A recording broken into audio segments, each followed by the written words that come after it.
Chers adhérents, chers chefs d'entreprise et chers partenaires, l'année 2016 fut chargée pour nos entreprises, pour notre secteur et notre fédération.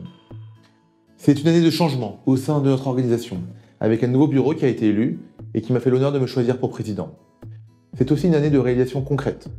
Afin de pouvoir accompagner la forte croissance de notre nombre d'adhérents, nous avons renforcé l'équipe de permanents tout en équilibrant les comptes qui étaient déficitaires. Nous avons également créé un organisme de formation, SAP Compétences, et renouvelé tout le catalogue de formation. Nous avons renforcé et structuré toute l'animation territoriale afin de la rendre plus efficace, plus performante et plus proche de vous. Ce réseau, c'est la force de la FEDESAP, c'est son ADN. Et nous avons augmenté ses moyens, car c'est sur les territoires que l'on fera avancer notre cause. 2016 a été l'occasion de lancer sur une année complète la convention CNSA et d'accompagner plus de 300 projets pour un montant total approchant 4 millions d'euros. L'année 2016 a également été une année très constructive sur le plan du dialogue social. Nous œuvrons avec nos partenaires, organisations syndicales de salariés, à la construction du socle social de notre secteur. Nous avons revalorisé les minima conventionnels. Pour nous, chefs d'entreprise, c'est une charge supplémentaire, mais c'est un choix responsable pour nos salariés qui sont nos premiers ambassadeurs. J'aimerais en profiter pour remercier les organisations syndicales avec qui nous avons réussi à conclure un accord dont je suis fier et dont j'aimerais vous parler. La mise en place d'un accord d'aménagement du temps de travail pour les entreprises de moins de 10 ETP. Cet accord leur permet d'annualiser leur temps de travail et d'adapter leur organisation aux réalités du terrain.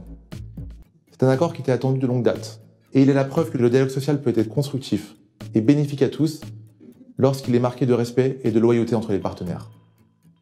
2016 marque également, pour tous ceux qui travaillent dans le champ du grand âge et du handicap, l'application de la loi d'adaptation de la société au vieillissement de la population. Cette loi a fortement complexifié notre métier.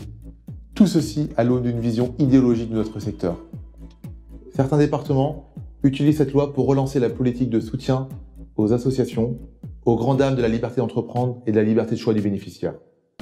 Soyez assurés que la FEDESAP se battra sur chaque territoire, grâce à l'action de nos délégués départementaux et régionaux, afin de défendre nos entreprises. Cette année a donc été chargée, et nous devons être fiers de notre action au regard des résultats obtenus.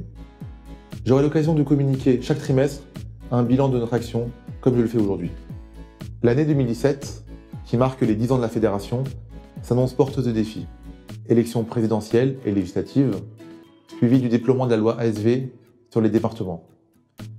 Nos défis sont majeurs. Le domicile représente aussi bien une opportunité en termes de création d'emplois de proximité et de vecteurs de lien social qu'une attente de nos concitoyens de la petite enfance à la fin de vie.